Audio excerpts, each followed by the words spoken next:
Hi everyone, this is Dave and welcome to a live broadcast on the Geekanoids channel. Now, it's been a long time since I've done a live broadcast, but I get so many questions for advice about which camera to use for YouTube, which microphones to use for YouTube, what do I use for tripods, what lens to purchase, etc. And I thought it was long overdue that I sat down and had a relaxing sort of live broadcast with you, because I find it a lot more personal this way. And it also allows you to ask some questions after I've talked about a few bits and pieces. So let's just dive on into the chat.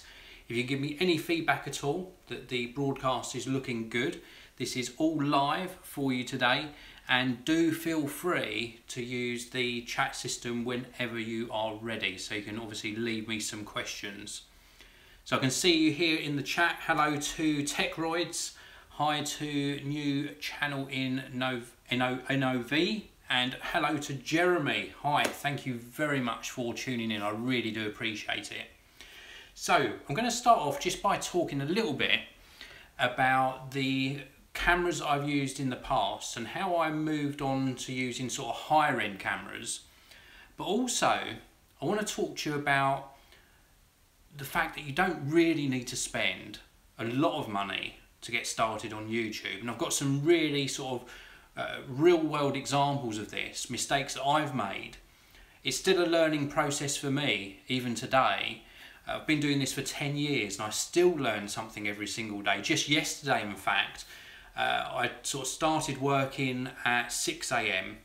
I worked all the way through the day, and then I started sort of doing something around about 10:30 PM. And I was looking at the way that I title videos, the descriptions, and also the tags or keywords I use. And I learned something that I never knew before, which was not to fill up that tag box with so many tags, to really be focused on what keywords I'm using, and also to include the top performing keywords that you use in your tags, also in the title, and also in the first and second line of your description. Now, I'd done a mixture of this before. I know this is slightly off topic, but I just wanted to give that as an example that we're always learning. So we never know everything, and it's good to learn. It's also good to admit that you're wrong on occasion, and that sort of puts you into this corner where to evolve in the type of content that you produce or in the type of person that you are means that you try new things. If you always thought you were right, you would never try anything new. So anyway, let's have another quick look in the chat, and then I'm going to get on to showing you some of the kit that I've got around me here. I've got some lenses up here to show you, some microphone options, tripod options, and also some cameras as well. So a big hello to Jordan Ash. Hello Jordan, we've just been talking on Twitter. Nice to see you in the chat. Also to Asia. And I saw somebody else here, Uwe Klinkmuller. Hello to Uwe, nice to see you in the chat as well. And hello to Ryan, very welcome Ryan. Ryan, actually, you comment on so many of my videos and I really do appreciate it. Always a very positive person. So let's take a look first of all at the cameras I'm currently using.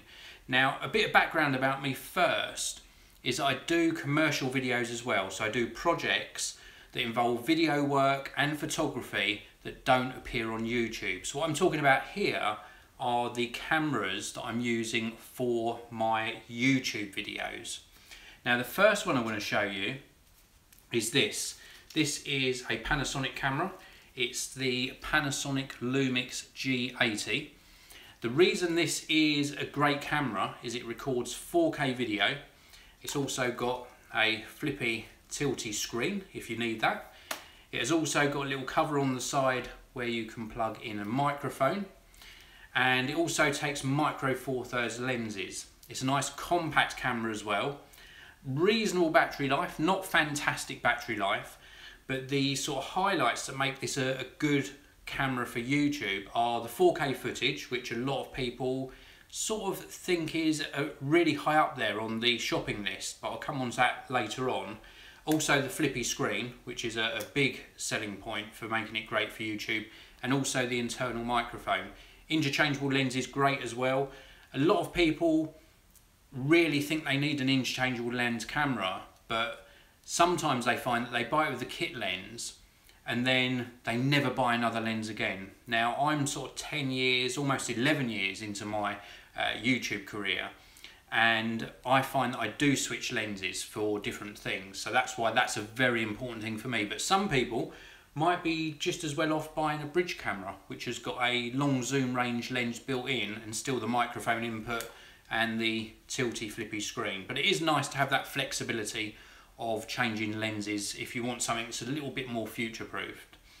Now, this is certainly not my first camera. I started off with a compact camera, then I moved on to DSLR. I had video cameras as well. I used video cameras for a long time, in fact, before moving across to DSLR. And then when I started with DSLRs, it was most likely, if memory serves me right, a Canon DSLR. And I've been through Nikon, Sony, Panasonic, Olympus, so many. Part of that due to the fact that I also review the cameras on the YouTube channel. But I always found myself coming back to Panasonic. In fact, I had a Panasonic GH5, which was my main production camera for a long time. I don't know why I ended up with the G80. I think I reviewed it and then kept this instead of the GH4. And then I've also got here, this is a Panasonic GH5. This is in fact my second GH5. The first one had a little bit of a fault with it, but this is the second one. And for the most part, if you look at these two cameras, they're quite a way apart in price, but they produce pretty much the same quality video. Yes, this has got a better battery life, a much better battery life. Also ergonomic wise for larger lenses, let me just show you this side on. This has currently got an 8 to 18mm lens on. This is a little bit more robust than the G80 or G85 as it's known in America. But they produce pretty much the same quality video. And this one's about half the price of this one, so there's a big difference. It might be even a bigger price difference than that. And the point I want to make is that you could buy this and a couple of lenses, or probably 3 lenses, or just buy this and 1 lens and save a lot of money, and you would still save money than buying the GH5. And that's a big thing to think about. And also, if you look further down the range, let me just put the GH5 down. So GH5 is top of the range, and it's about £1,799 in the UK. That's top of the range. This is sort of what I call mid-range. This is the G85, and then lower down in the range, you've got the G7. And if you compare the G7 video footage compared to this, compared to the GH5, when it's uploaded to YouTube, you would be pretty hard pushed to see the difference. And I get asked this all the time, or even get sort of told it all the time, is I'm going to start doing YouTube videos when I can afford a GH5. And I think, well, if you really want to start doing YouTube videos, 1, you could use probably your smartphone. 2, you could buy a G7 from Panasonic, or an equivalent brand from another manufacturer, or you could just buy maybe a Canon DSLR and stick to 1080p. It's not all about the resolution, and it's not all about the gear you've got. It's about the content, and more often not having good audio as well. Good audio is a very big part of what you're producing on YouTube. So I just wanted to put that out there, that it's not all about how much you spend on gear. Of course, I'd be lying if I didn't say I absolutely love the GH5, and this 8 to 18mm lens is gorgeous, but this can come with time. You don't have to have it from day one. You can buy a G7 and the kit lens, and then maybe once you've found out what your shooting style is, invest in a different lens. I've got some I'll show you up here in a short while. And then you'll build up a collection of lenses. A lot of photographers talk about this, is invest in glass, invest in the lenses. And the reason they do that is that then you've got a collection of lenses. I've got 3 up here I'm going to show you. I've got this one on this body here, I've got one on the G80. Then when a new camera comes out, you can just buy the body only, and you've got that really great collection of lenses that then work with your camera. Obviously, if you're changing systems i.e. if you're switching from Panasonic to Canon or to Nikon, then you're going to have to consider how much you've invested in lenses along the way. So I'll show you the lenses in a short while. I'm just going to have a look through the chat and just see if we've got any questions.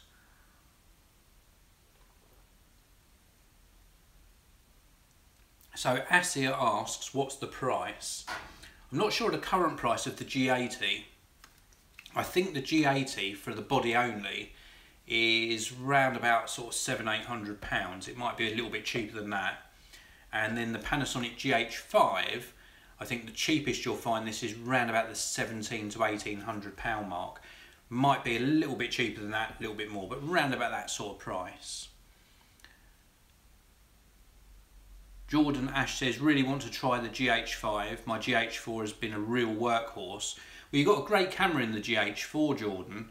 The GH5 does add on some really nice sort of bells and whistles, but the actual finishing grade or quality of video that you're going to get out of both of those, especially, and I really do emphasise this, especially once it's uploaded to the YouTube platform and it's been compressed, you're not going to see a lot of difference. But it's certainly something to work towards. Because you've invested in the GH4 and probably a decent lens as well, then you can buy the GH5 body by itself. Exactly as my example, you invest in sort of the system that you're using. So many questions, I really do appreciate it. Hello to Life's Life, nice to see you here. Sumu Nath asks, I use an iPhone for this live stream. Yes, I'm live streaming from the iPhone 7 Plus. I'm actually using a microphone here from Rode Microphones. I'll tell you about that in a short while. Hello to Colin. Thank you very much for joining us, Colin. I've also got a question here from Barack Studios. Is the Canon T6i good? The Canon is a brilliant camera, especially when it comes to video. And the actual colour space that Canon outputs from their DSLRs and indeed their compact cameras is brilliant. I'm going to talk to you about that in a short while because I have got a new Canon DSLR coming in purely for the fact that it produces great colours in both photos and videos. Question here from new channel in November, or new channel in Nove. I assume you're starting a new channel soon. Is the Canon G7X Mark II good for YouTube? Yes, it is a great compact camera. Now I had the G7X, the original Mark I, and also the G7X Mark II. In fact, if you search my channel, I've done a video comparison between the two, and there's not a lot of difference in the quality of the output of video from these two cameras. In fact, I asked people to choose between the two video qualities, and the decision was pretty much split between the two. So if you want to save some money, get the original Mark I G7X. If you have to have the latest and greatest, then the G7X Mark II. I think the difference between the two cameras for me was that the video quality output was the same, but the focus was a little bit better on the Mark II, a little bit faster and snappier. Life's Life asks, Dave, how do I improve the low light recording of the iPhone 6? I tried capturing lightning around my house a few days ago and I couldn't capture any flashes. Photographing lightning is very, very difficult indeed. The only way you can improve low light capabilities of something is to put lots of light on. So for example, I've got studio lights on at the moment, even though I've got natural light coming in. If you're trying to capture lightning though, that's a different thing altogether. You've got to try and get away from any sort of light pollution, so any street lights. So if you can go to a remote place where there's not much light pollution, and then really fire off a lot of shots or continuous shots while you're capturing lightning, then you might capture those forks that we all try and get in the sky. It's very, very difficult though, not as easy as it sounds. Colin Jacob asks, can you recommend a good editing software for a beginner? If you're using a Mac, iMovie. If you're using a PC, I would look at Adobe Premiere Elements. Asia asks, how old are you? I am 20, I think, at the moment. It's how old or how young you feel. So that's it for the questions at the moment. I now want to talk to you about the lenses. Let me look at this one first, because this is one of the lenses from Panasonic that is available as a kit lens. This is the Panasonic 12 to 60 millimeters, and this became available as a kit lens I think within the last year. It's a really nice lens. Now there are two versions of this. There's a more expensive one which I think has got Leica branding on it. This is the standard 12 to 60 millimeters. I think it's f4, where is it? I think it's something like f4 to 5.6. Oh, it's f3.5 to 5.6. It comes supplied with a hood. This is what I would say is one of the better kit lenses, and it's got that 12 to 60 millimeter range. It's the equivalent of 24 millimeters to 120 millimeters when you got it on a micro four thirds camera, and it's a nice little lens, so it's a good value as well if you buy it as part of the kit. That's one of the lenses I want to show you. The other lens I want to show you is one that I've used for a long time. Now this is a Panasonic camera, don't forget, but I've got an Olympus 12 to 40 millimeter Pro lens on here, and this is also micro four thirds, so you can use different brands of lens on the Panasonic cameras. It's all to do with the micro four thirds mount. This is a gorgeous lens. One of the things I really like about this lens is it is autofocus, but you can pull this front sleeve, the focus ring, pull it back and it's in manual focus. We can manual focus, push it forwards and it goes into autofocus. I really do like that. It's got a nice zoom range, 12 to 40 millimeters. It does extend as you zoom it, and it's a really nice piece of glass. So that's the Olympus 12 to 40 millimeter Pro. Now, a very similar lens to this 12 to 40 millimeter is from Panasonic, and it's their 12 to 35 millimeter. So the 12 to 40 millimeter from Olympus and this 12 to 35 millimeter from Panasonic are probably the most suited two lenses to general video use, because it gives you a nice wide angle for if I was doing a sit down video like this. And it's also got a useful zoom range which goes up to, on this particular one, an equivalent of 70 millimeters. And it's just a really nice lens. Both of them, the Olympus I showed you a moment ago and this one, have a constant aperture of f2.8, which means as you zoom in through that range, you're not going to get your video sort of going lighter or darker as the aperture changes, because that f2 aperture is constant. You've got that available all the way through. It's a really nice compact lens this actually, and it's a little bit lighter than the Olympus equivalent. Of the two, I still prefer the Olympus one. I think the optics are very slightly better. So that's that lens from Panasonic. And then this one here. Now this is a good example of doing your research. Learn what type of photography or videography you're going to do before investing in lenses. Now I wouldn't say I've wasted my money on this. This is the Panasonic 35 to 100 millimeter lens. Now I purchased this with the intention of using it for really blurred background shots, so where I want to isolate the subject that I'm making the video about. And I've used it in 2 months. I've used it probably about 2 to 3 times. It's an expensive lens. Now I knew what I was buying when I purchased it, because I'm pretty experienced in buying gear, so I knew I needed it for a particular project, and it did more or less pay for itself. But if you were buying this just because you thought you needed it, and then you find that you've invested probably about £900 in a lens and then you only use it 2 or 3 times, it's not a great value. But it is a fantastic lens. So if you do find you're going to be doing some sort of more distant shots, sports videography for example, because this is the equivalent of 70 to 200 on a micro four thirds camera, then it's well worth investing in. Now the other lens, in fact the last one I'm going to show you in this video, is this one here, this one on the GH5. This is the Panasonic Leica 8 to 18 millimeters. This is a gorgeous lens. Just look at that glass. It is a serious piece of kit. It goes super wide at 8 millimeters, equivalent to 16 millimeters because of the 2 times crop factor on this sensor, up to 18 millimeters, equivalent of 36. I published on the Geekanoids channel, I think it was either yesterday or the day before, I published a time-lapse video in 4K, and that was actually done with this lens and this camera. and it goes super wide. It's beautiful for landscapes, and also for doing sit down videos like this. I can zoom into sort of around about the 9 or 10mm mark on here, get very little distortion at the sides, and it's a great video lens as well as for photography. So invest wisely in your lenses.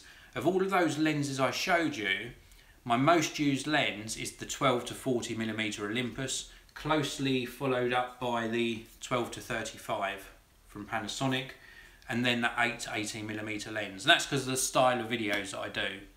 So I hope that helps you with thinking about what you're going to invest in lenses. See if you're getting any limitations from the kit lens. Do you need longer reach? Do you need something more wide angle? And then you can invest wisely in what your next lens purchase is going to be. So I hope that's helped. Let's have a look through the questions again.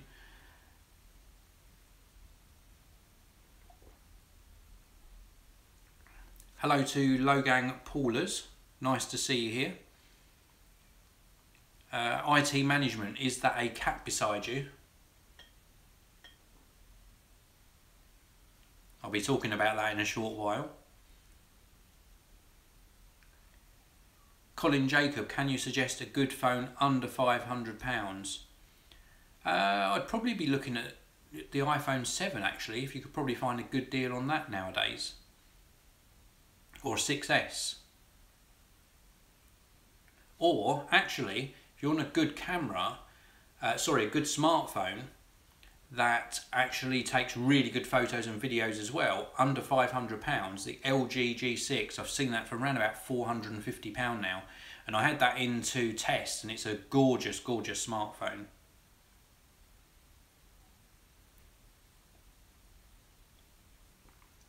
Okay, Ryan has brought up a very, very good subject. I was actually going to talk to you about this anyway. Ryan asks, do a lot of people watch 4K content on YouTube? As that's my problem with 4K cameras.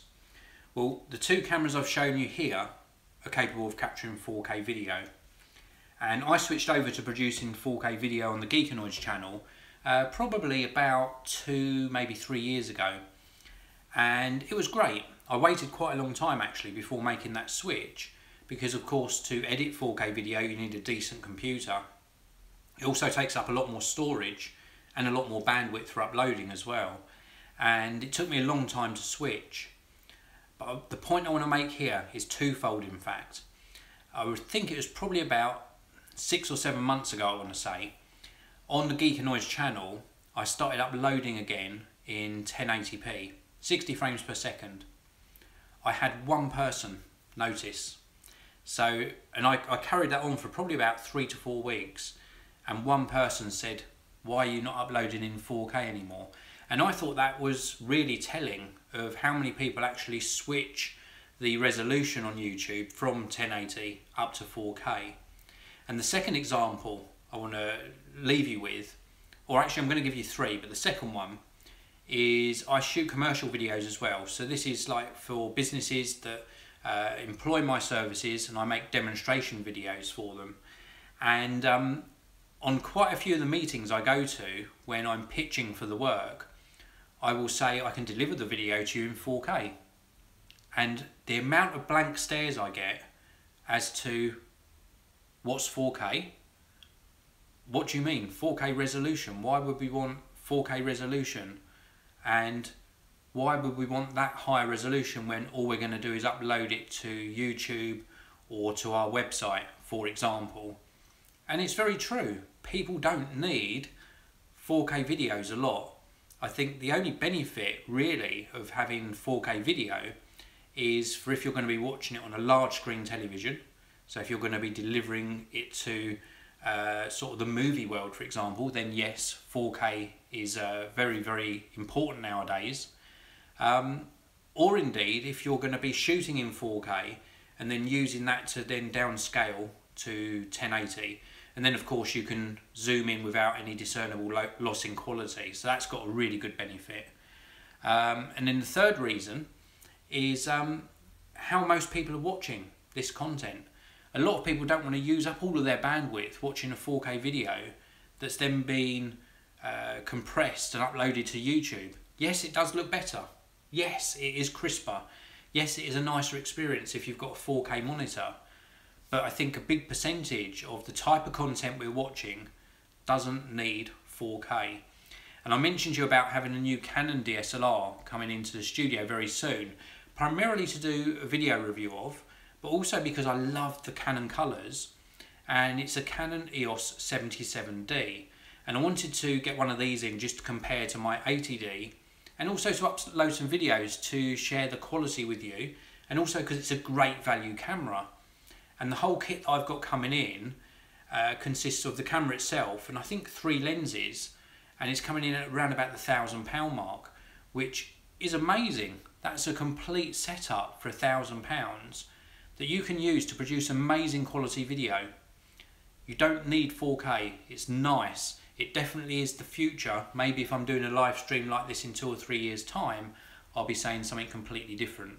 I might be saying, well, you don't really need 8K, but 4K is about the sort of baseline. You know, things are going to change, they will move on. So really good question, Ryan. Very, very good question indeed. Asia actually asks a relevant question. What's the best budget camera? It depends on your style and if you're going to do video work. Canon just launched the SL2, which is also known as the EOS 200D, and you can get that complete with a lens for around about £650, and that will produce 1080p 60 frames per second video. It's got a microphone input, touchscreen, dual pixel autofocus, which is the best on Canon DSLRs. It really is good because it locks onto the subject, and that's a great value camera, really good value.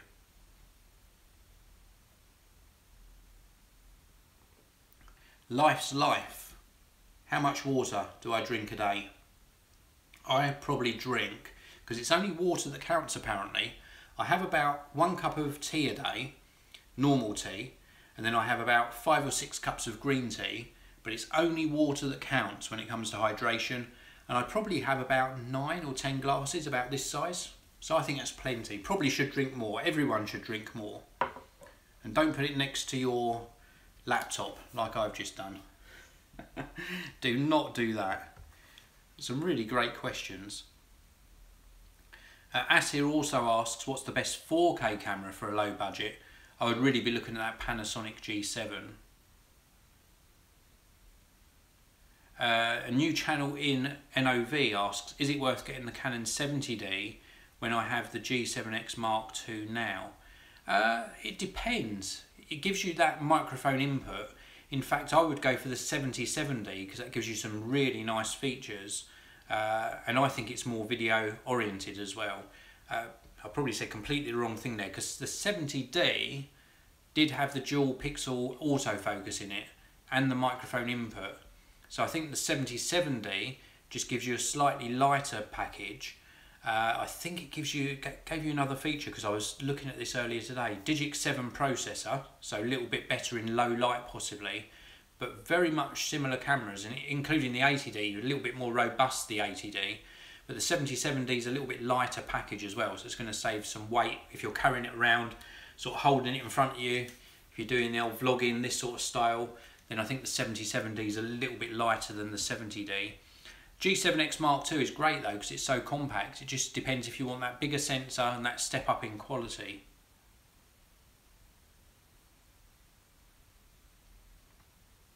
Oh, I have a watch related question here. Now Philip Harrocks asks, Dave, what watches are you looking at getting? After going through your archives, I settled on a C60 Trident. The C60 Trident from Christopher Ward is an amazing watch, really good value. And to be honest, I've been so focused on video production lately that I haven't been looking at watches. I did see a very nice Zin Blue One limited edition just become available on Page & Cooper.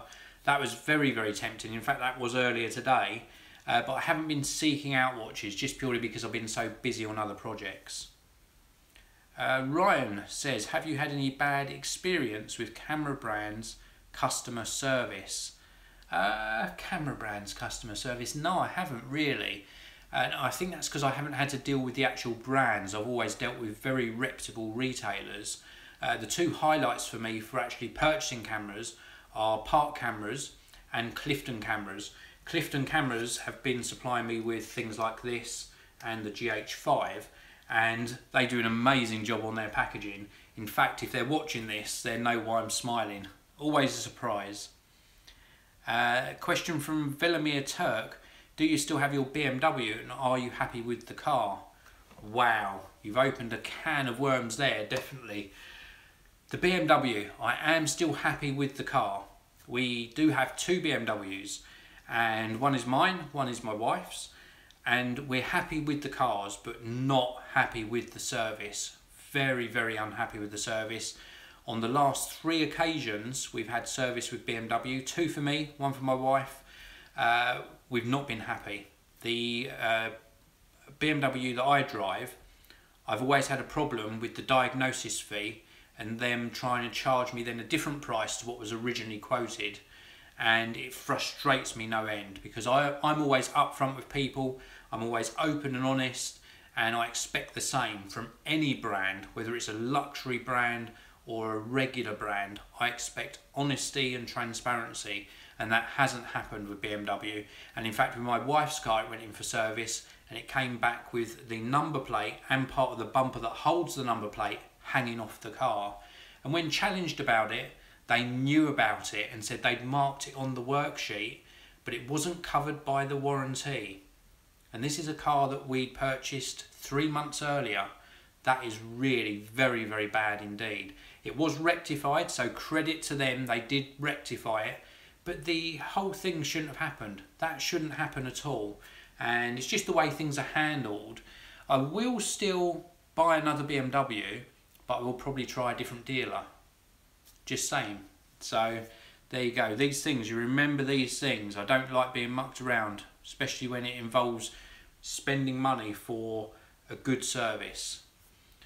What do I think of the Tesla Model X? I absolutely love it. If I win the lottery, I will probably get a Tesla. Come on, numbers, I hope they come in one day. And I'm going to stop taking questions at the moment. I'll come back to them in a short while. I just would answer this one because it's related to cars. Ryan's asked, would you ever be open to a ride in a self-driving car? I have been for a drive in a Tesla. I didn't share the story in a video, I don't think. I had a demonstration, which I did share on the channel, and then I had a driving one, and it was great. Amazing car, but very, very nerve-wracking when they're doing the changing of lanes just by indicating with no hands on the wheel. That is very, very strange and something you definitely have to get used to. So anyway, I want to move on because part of this particular live stream, and we're already 30 minutes in, was talking about audio options. And audio is a very important part of the video that you're creating. Now, all DSLRs don't have great audio. This has got microphones just in the top here. This one here, I think they're on the front on this one, if I remember rightly. Can't see the pinholes on the, oh yes you can, the microphones, I think the little pinholes are just here for the microphones on the G80. And compact cameras are normally even worse when it comes to their microphone audio quality. That's why when I showed you these cameras, I said one of the big features if you're creating YouTube videos is in fact to have a microphone input. Now, the microphones that I normally use are from Rode Microphones. A little bit of a disclaimer, Rode Microphones are a channel sponsor. They're one of the main sponsors of Geekanoids, and I thank them for their continued support. They've been a long, long time supporter of the channel. Now, even using my smartphone, I'm using an external mic. So this is a Rode SmartLav Plus. It's connected via a cable, which is here, into an extension lead, which is here, and then that goes up to a lightning adapter on my iPhone 7 Plus, and that's improving the audio on this live stream. Without it, when I turn to the side or look away and move, the audio levels would drop in and out. The iPhone would try and compensate for that, and you'd end up with fluctuating audio levels. With regards to what I use on these cameras, sometimes I use a Rode Filmmaker kit and then in turn a SmartLav or a lapel microphone. Now the Rode Filmmaker kit is a wireless kit, so it means I can move away from the camera. I'm not tethered with a wire. I've just got like a little belt pack on, normally on my belt here, and it allows me the freedom of moving around. Sometimes I will hardwire a Rode SmartLav Plus with an adapter into the side of the camera, and then other times I will use a little sort of shotgun microphone on the top of the camera. This mounts onto the hot shoe, so it's not an active connection here, it just slides on and then you plug it in via a little cable into the side of the camera. So it's a 3.5mm connection. This, which somebody was referring to as my cat, is a dead cat or a windshield, and this is not necessary indoors, but outdoors it stops all of the wind buffeting into the microphone. And this particular one is a Rode Video Micro, so it's the smallest one they do. No batteries required, and it improves the audio no end. There's also a Video Mic Go, which again uses no batteries, and then you can get a Video Mic Pro. You can also get a stereo video mic, and you can get a Video Mic X going up in the range, and they all improve the audio quality a great deal. There's also this as an option. This is a Sennheiser microphone, same sort of thing as the one I've just showed you, but it does have a battery.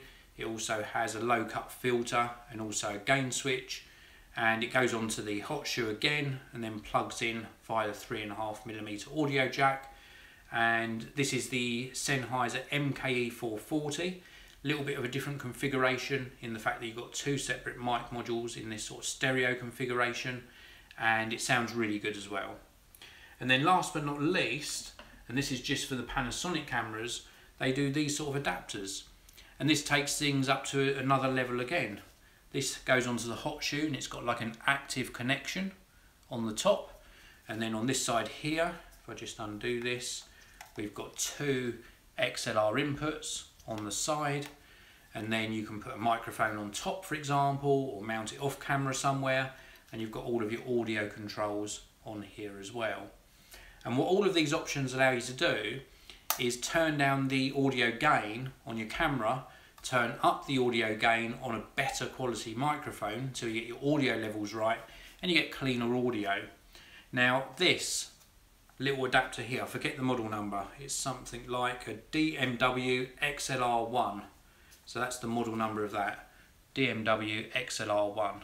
Something like this is very, very high end. I'd only ever use this if I was doing some sort of interview for a commercial video.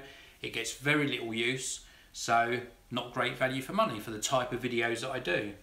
For the type of videos that I do, I find that the wireless kits with the lapel microphones are better. For you, you might find that something like this is better because you are recording something maybe at a little bit more of a distance and you want some ambient noise in the video. So you might find one of these sort of shotgun type microphones might do a better job for you. So again, it's all about seeing what type of video you're going to do, what style of video, and what microphone will suit your style better. So I hope that's helped a bit for you. So anyway, let's have a look at the questions again. We're coming to the end of the live broadcast now, purely because I can't speak for more than about 40 minutes without my voice giving up. So let's have a look through and see what other questions we've got.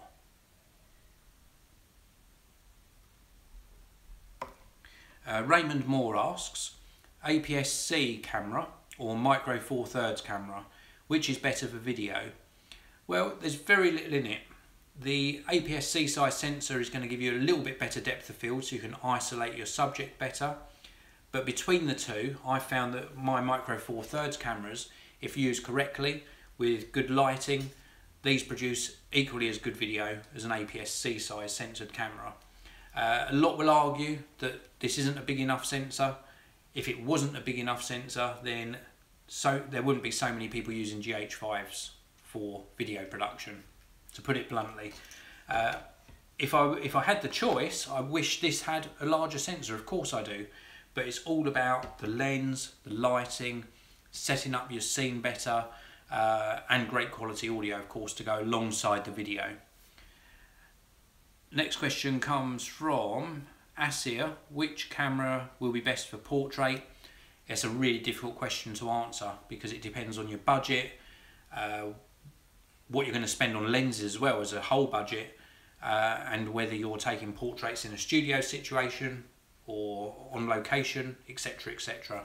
So whether you're going to choose Panasonic, Canon, Nikon, Sony, Olympus, it's all to do with how you use that camera. So the person behind the lens has so much to do with it. Next question is from Ryan. Will you be writing another book? I've done 2 books so far. For those of you who don't know, if you search on Amazon, I've done a book that's called My Mac is a Drug, and I've also done another book called Your YouTube Success. I don't know if somebody wants to put that in the chat just for the record there. But I've done 2 books. They sold reasonably well. In fact, the actual hard copies that I had of My Mac is a Drug, I think I've got about 2 left.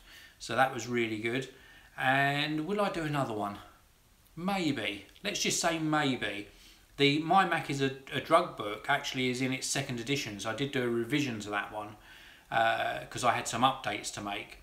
So I probably would. I would like to do another one about my experiences with all of this technology.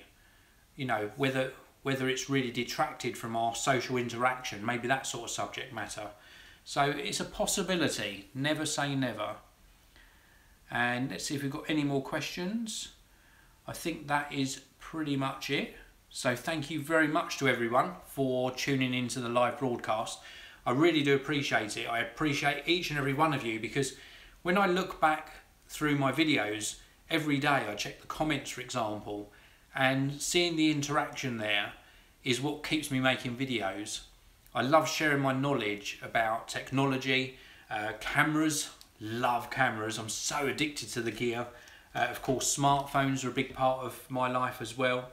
My iPad Pro, which is still an amazing device. I love my current iPad Pro, and I love how all of this technology allows us to do so much nowadays. So reading your feedback on the videos and getting that conversation going in the comments section really does make it worthwhile. I really do appreciate it. I appreciate each and every one of you. So thank you so much for tuning in. Thanks for subscribing to the channel, and don't forget to leave me some comments on the video once it goes live so you can watch it after the effect on the Geekanoids channel. So that's it. I'll see you next time. Take care wherever you are.